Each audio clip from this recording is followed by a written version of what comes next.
إسراء ومعراج بوو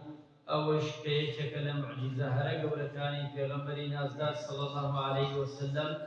لە کۆندا ڕوویداوە و ئەبێ هەموو کات و ساتێ ئێمە ئیماندار ئێمەی موسڵمان ئیمانی تەواومان پێ هەبێت و هەروەهاش تێبگەین لەو ئیسراء و معراجە کە دەرسی زۆری تیادایە بۆیە ئەمڕۆ بەو ناونیشانە لە خزمەتی جەنابتانە دەبین. تەماشای قورئانی پیرۆزکەین ئاەتی زۆر هەیە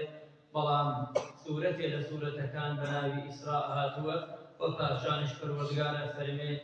بسم الله الرحمن الرحيم سبحان الذي أسرى بعبده ليلا من المسجد الحرام إلى المسجد الأقصى الذي باركنا حوله لنريه من آياتنا إنه هو السميع البصير. إسراء ومعراج واتا شوروي واتا پیغمبری خوا صلی الله عليه وسلم دعوت کراوە لە حەوت طبقەی ئاسمانەوە لای پەروەردگار کە بە نوێنەرایەتی جبریل عەلەیه السەلام خوای پەروەردگار بۆ خەڵاتی بکە پێغەمبەری خوا صلی الله عليه وسلم. پێغەمبەری خوا صلی الله عليه وسلم لەم ئیسرا و معراجدا ڕۆیشتووە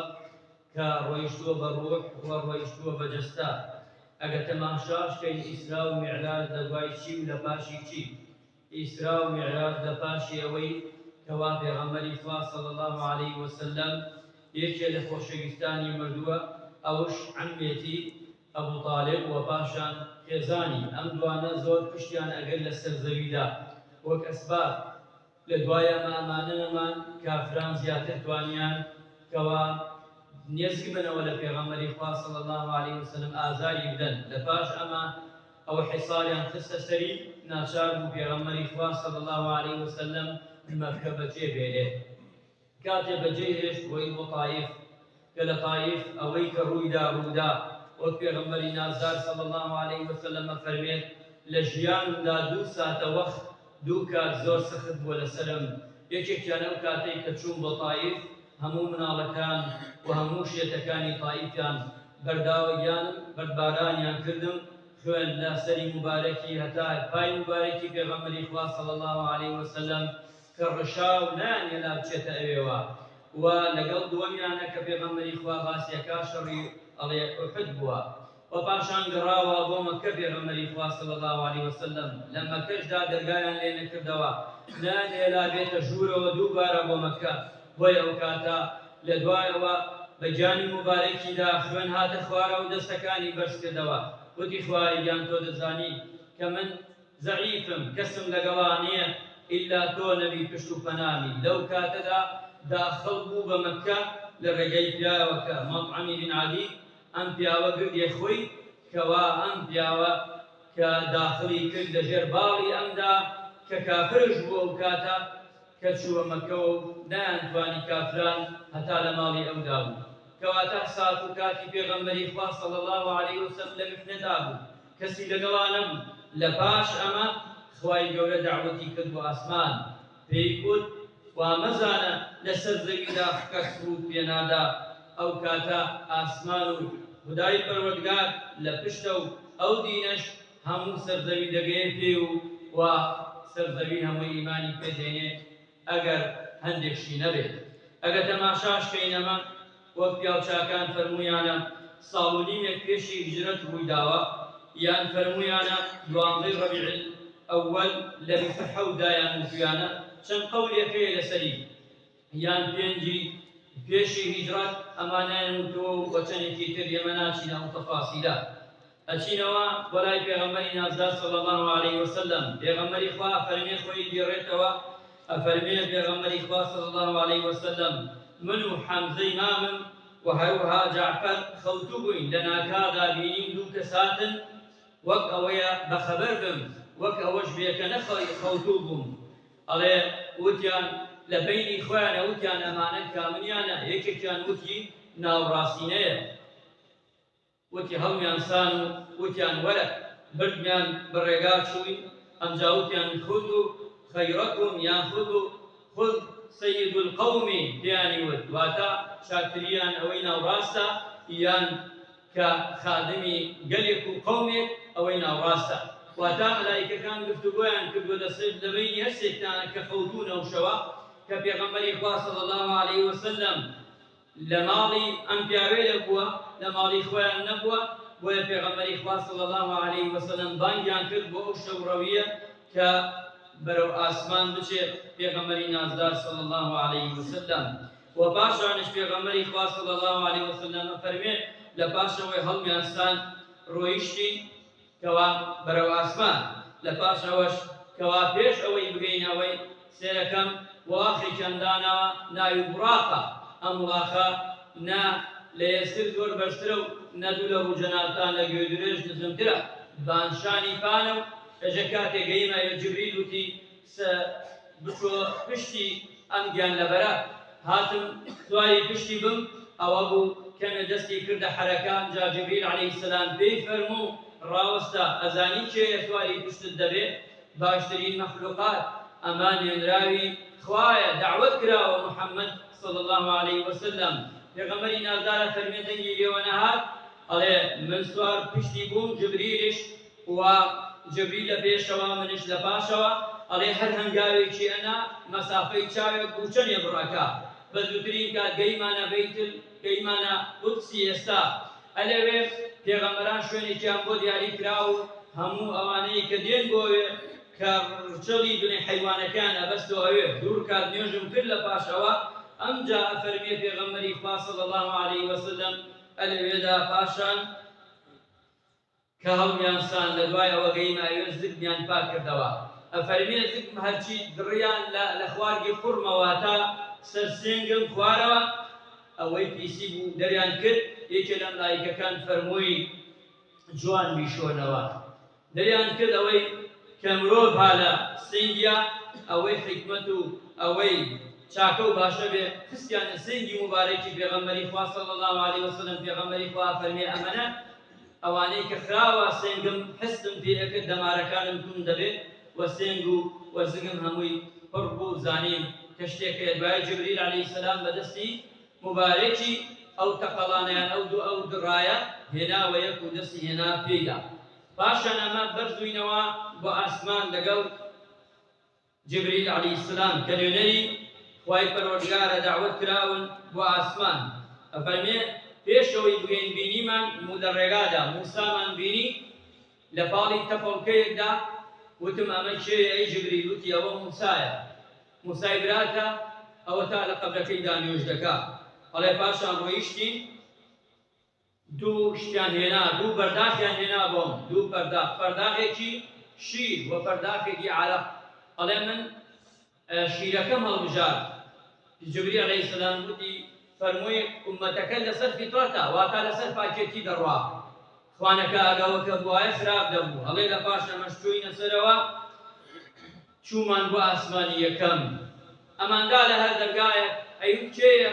ئەی جبریلە کێت لەگەڵایە محەممەد ئایا محەممەد بووەتە پێغەمبەر پەیامی بۆ هاتووە بەڵێ ئەڵێ دەی باشە بفەرمون و بەخێر بێت خێراتنێکی گەرم ئەکران لەلایەن مەلایکەکانەوە دەچوون ئەچوونە تا ئاسمانی حەوتەم بۆیە لە ئاسمانی یەکەمدا بینیم پیاوێک ڕاوەستا و دانیشتە بوو باڵی داویەوە بەڵام ئەم پیاوە باڵای زۆر بەرز بوو پێغەمبەری خوا فەرمی عەلەیهی سەڵات وەسەلام کۆمەڵێک لێی داوە بوون لای ڕاستیەوە کۆمەڵێکیش لای چەپەوە تەماشای لای ڕاستیە کرد پێکەنی و تەماشای لای چەپشیە کرد دەگریا و حەزین بوو غەمبار بوو وتم جبریل وتی ئەی محەممەد ئەزانی ئەوە کێیە وتی نازانم وتی ئەوە باوکە ئادەم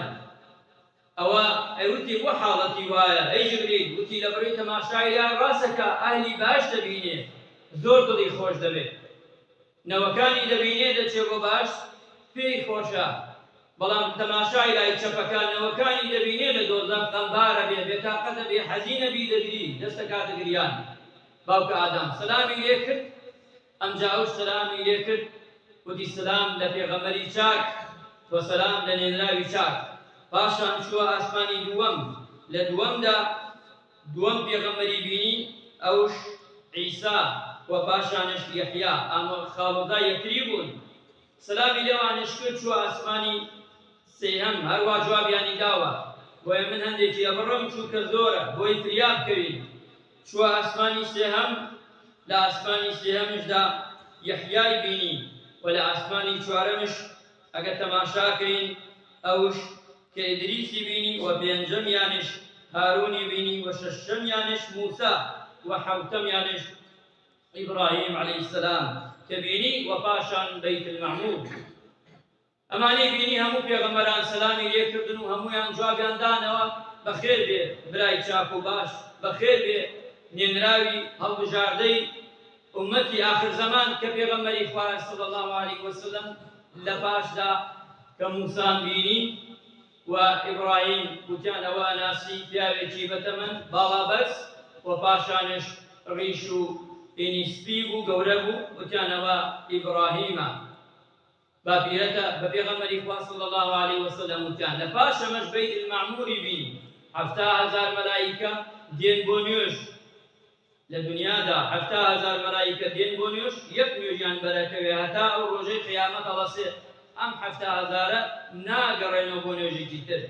ئەندازەی مەلایکە ئەمەنە زۆر لە حەوت تەبەقەی ئاسمان و پاشانش لە دوای ئەمە ئەڵێ دامە تەکی چوار بڵێن نەهرا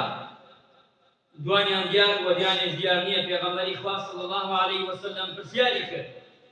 پرسیاری کرد ئەمانە چین ئەی جبریل ئەمجا جبریل جوابی پێغەمبەری نازداری داوە صلی الله علیه وسلم فەرمووی ئەوانەی باتنی دیارە یان ئەوانەی ظاهیری دیارە ئەوانەی باتنن ئەو دوانە لە جەنەتان و ئەو دوانەیشی کەوا دیارن ئەوە نیل و فراتە و پاشانش ئەمە چووە خزمەتی خواجان جەلە جەلالوه جبریل پێی وت ئەمە سیدرەت المونتەهایە ئەو شوێنەیە من هەتا ئێرە هاتووم من ناتوانم لەمە زیاتر لەگەڵ توا بێم پێغەمبەری خوا فەرمووی خۆشەویستەکاتی تەنیا نەدا خۆشەویستەکەی جێێنێژێ وان نییە دعوەتی من هەتا ئێرە کراوە لەگەڵ توا بەڵام تۆ بێویستە سەر و بڕۆ وەلای پەروەردگار پێغەمبەری خوا صلی الله علیه وسلم چووە حضوری پەروەردگار جەلە جەلالوه لەگەڵ خوای گەورەدا خوای متعال جەلە جەلالوه هەندێ ئەرکی داوە سەرشانی بە ئومەتەکەیشی یەکێ لەوانە ئەم نوێژەی ئەمەیکەین ئیمانداران مسڵمانە 50 نوێژی لەسەر فەرز کرد لەسەر ئومەتەکەی هەتا ڕۆژی قیامەت کاتێک گەڕاوە ڕەحمەت لە موسای عەلەیهی سەلام وتی ها براکەم ها محەممەد چی بوو فەرمووی خوای گەورە 50 نوێژی لەسەر ئومەتەکەم فەرز کرد وتی بگەڕێرەوە براکەم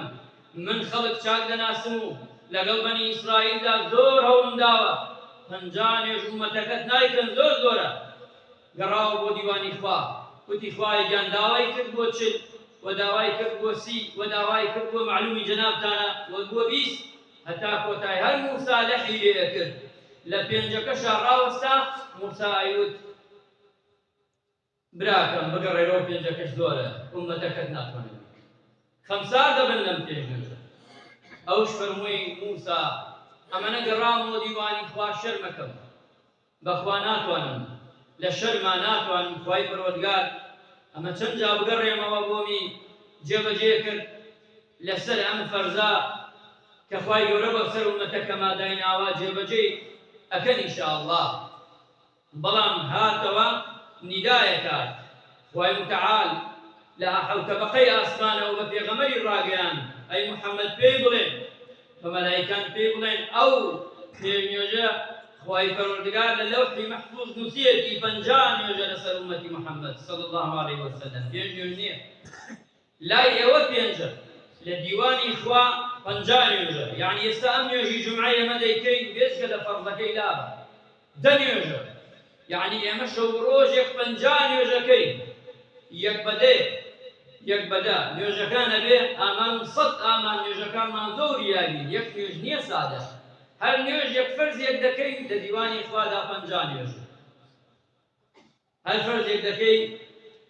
5 فەرد هەر پێنجی کە ئەکا چەندێ 50 یەک بەدێ واتە یەک نوێژ ئەکا 10 نوێژ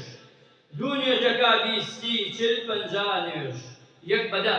ئەمجا فەرمووی بە محەممەد ڕای گەێنن یەکی ڕەحمەتی تر هەر کەسێن یەکی خێر بێ لە ئومەتی محەممەد صلی الله علیه وسلم یەکی هەبوو خێرێ بکە هەرچی خێرێ ئەگەر نەیشیکە ئەوە من خێرەکەی بۆ دەنووسم ئەگەر کردی خێرێکی کرد یەک بەدەی بۆ دەنووسم ئەمە ڕەحمەتی خوا ئەمجا پێی ڕاگەیەنن بە محەممەد صلی الله عليه وسلم با بڵێتە ئومەتەکەی هەر کەسێ نیەتی شەڕی بوو نیەتی هەبوو گوناحێ بکات تاوانێ بکات ئەوە هەتانەی کا بۆی نانووسمبانیە چییە بێت ئەگەر گوناحەکەیشی ئەنجامدا یەک بەدەی ناکەم هەر یەک بە یەکە گوناحەکە بەڵام چاکەکە یەک بەدەی ئەم شێکێ لە ڕەحمەتەکانی پەروەردگارە بەرامبەر بە ئومەتی پێغەمبەری خوا صلی الله عليه وسلم خەڵاتێکی تر لەو خەڵاتانە ئیمانداران و موسڵمانان ئەوەی دوو ئایەتی کۆتایی بەقەرە زۆر گرنگە ئیمانداران موسڵمانان هەموو کات و ساتێ بێم ئایەتانە خەڵاتی خوایە لە ئاسمان دراوەتە ئێمە ڕاستەخۆ بە پێغەمبەری خوا صلی الله عليه وسلم کە وتراوە ئەم دوو ئایەتەش پێغەمبەری خوا فەرمێ هەر کەسی ئەم دوو ئایەتە بخوێنی هەرچی کات و ساتێ خوای گەورە لە بەڵا لە موسیبەت لە شەڕ لەوەی لە هەموو خراپیە لە نەخۆشی پارێزێ بە عامش سوورەتی بەقەرە بەڵام بە تایبەتی ئەو دوو ئایەتە سێهەمیانیش سێهەم خاڵمانش ئەوەیە کە فەرمووی بە ئومەتەکەت بڵێ هەر کەسێ لە دنیادا بگەڕێتەوە بۆ دیوانی خوا شەریک بۆ خوا قەرار نەدا خوای متعال جل جلاله بە پێغەمبەری خوای و بە پێغەمبەری نازداری صلی الله عليه وسلم لە ئومەتەکەت ئەگەر شەریک قەرار نەدا ئەوە من لەی خۆش دەبووم و دەیشەمەداش سێم خەڵاتی ئیسرا و میعراجە بێ وریانی چوارەمیانش ئەوەیە ئیبراهیم عەلەیهی السەلام کاتێک تێپەڕ بوو وتی سەلام بکە لە ئومەتەکەت ها لە تەحیاتە هەمومان دەڵین چی السلام عليك أيها النبي ورحمة الله وبركاته لقل پیغمبر داس صلى الله عليه وسلم سلام دكي وسلام اشتى إبراهيم كي وجوابي أو سلامه همومان ديينه لتحياته وباشا نشوتي أي محمد صلى الله عليه وسلم آموشگاري قومكت بك بيان بلي أميان بي الراقل فرموي بيان بلي أيانوي دار باخ باخاتي باشتيان دور بركوي خير وباداشتي باشتيان زيادة دسكوي بأم ذكر جوانب بكن سبحان الله والحمد لله ولا إله إلا الله يعني والله أكبر كتراوة ولا حول ولا قوة إلا بالله للرواية كتراوة مسلمان برد كان ما بكورتي إسراء ومعراج بكورتيش أم شوار خالب كلا خدمتي جناب تانا خواتي إخوال إسراء ومعراج دا أبي إيماني توامان هبيما بإسراء ومعراج يشتك تأثير مانتيانكا ورياي بيرو باوري خومان بي فايد ورحم بهمولاك منكا وعقيدة خير منكا ودش من صافكا يا الله خوايا تدينك الشارع دا منكا